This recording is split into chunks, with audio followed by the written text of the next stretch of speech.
believe that there is God, that it's like a real structure, something that's happening, that's vibrating and causing things to form like they're happening, like cymatics. You see where sound can cause matter to change shape. And that maybe we're here to talk about this movie because this war stuff is out of our hands. We can only explain it. Yeah, it's a crazy time.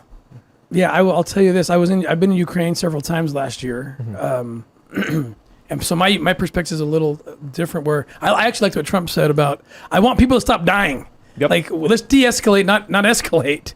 I spent time out there. Crazy story. Again, my wife. February 23rd, I think it was last year. Russia invades Ukraine.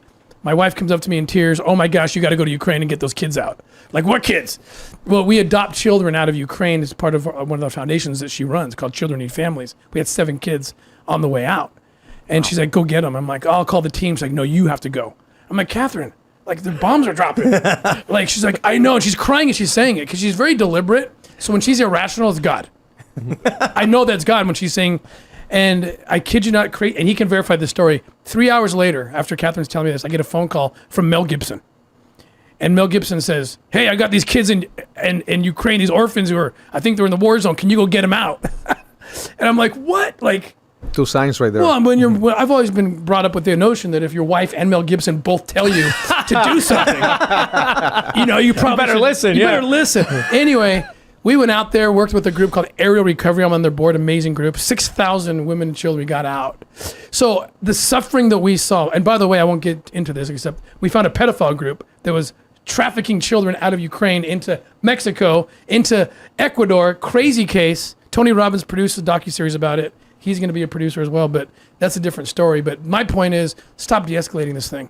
The pain that we're seeing, the suffering that we're seeing on the ground, the part that no one remembers. Traffickers call this harvest time. A war, a hurricane, an earthquake, in the aftermath. Harvest time. How is it a $150 billion business, human trafficking? How do you get that many kids into that black market? Harvest time. Wars. Hurricanes, earthquakes, and it's happening, and no one. That's the least reported thing. Kids losing their parents. Kids losing their parents. Displaced. A nice van pulls up. Hey, sweetie, get in the car. We'll take care of you. Next thing, they wake up in the Caribbean. Well, like in Haiti. I mean, tell the story when you went to save this little kid. What happened in the orphanage? I mean, that's crazy, man. How volunteers from all over the world going to Haiti to find children that they lost their parents because in one night. Thousands of children lost their parents, right? Yep.